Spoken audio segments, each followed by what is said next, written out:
Sudah sepekan banjir di Babelan, Bekasi tak kunjung surut. Banjir yang terjadi selain merendam permukiman juga merendam fasilitas sekolah dasar setempat sehingga mengganggu proses belajar mengajar.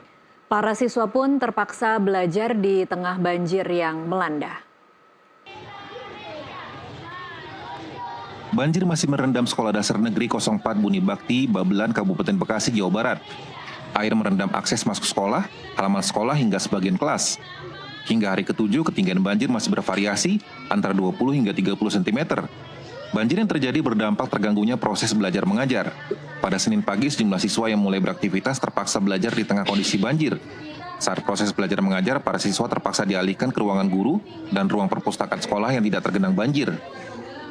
Para siswa juga terpaksa belajar di lantai atau lesehan, lantaran fasilitas seperti meja dan kursi berada di dalam ruang kelas yang terendam banjir. Bisa dijelasin Pak, kondisi hari pertama sekolah ini di SDN Buni Bakti 04 ini seperti apa sih Pak? Kondisi hari pertama sekolah di sini banjir masih setengah tepi seorang dewasa dan semua ruang kelas difungsikan. Adapun yang tidak difungsikan itu yang masih terendam banjir, ada 3 ruang kelas. Jadi untuk antisipasinya kita padatkan jam belajarnya agar semuanya bisa belajar normal. Ada berapa sentimeter sih Pak saat ini kondisi banjir di sekolah SDN 0 ini Buni Bakti Pak? Kurang lebih itu ada 10 cm. Ada berapa rombel Pak yang diungsikan di kelas Pak? Ada 6 rombel, 6 rombel. kelas 1 dan kelas 2. Semoga bisa merealisasikan atau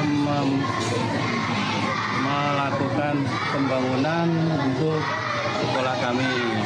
Yang mana kalau hujan sebentar saja sekolah kami itu sudah masuk air itu udah karena dekat dengan Sungai Pak? iya saluran air atau kali itu. Pak, kalau Dan masuknya hujan kemarin itu sampai ketinggian kurang lebih 80 cm ya Pak Edi. Karena masuk ke lantai ini yang sudah direhab. Sementara yang 3 ruang kelas lagi belum direhab dan itu masuk ke dalam kelas. Nah, dengan kehadiran Bapak Presiden, kami warga sekolah SDN Buni Bakti 04 berharap mudah-mudahan ada pembangunan baik itu untuk ruang kelas maupun halaman, karena halaman ini juga tergenang sangat tinggi dengan ketinggian yang kurang lebih 80 cm. Pihak sekolah berharap ada solusi cepat dari pemerintah dalam penanganan banjir yang merendam permukiman dan fasilitas sekolah ini. Karena dikhawatirkan banjir yang tak kunjung surut, selain mengganggu aktivitas belajar mengajar para siswa, juga mengancam kesehatan siswa. Dari Kabupaten Bekasi, Jawa Barat, Raffi Al-Ghifari, jurnalis NTV melaporkan.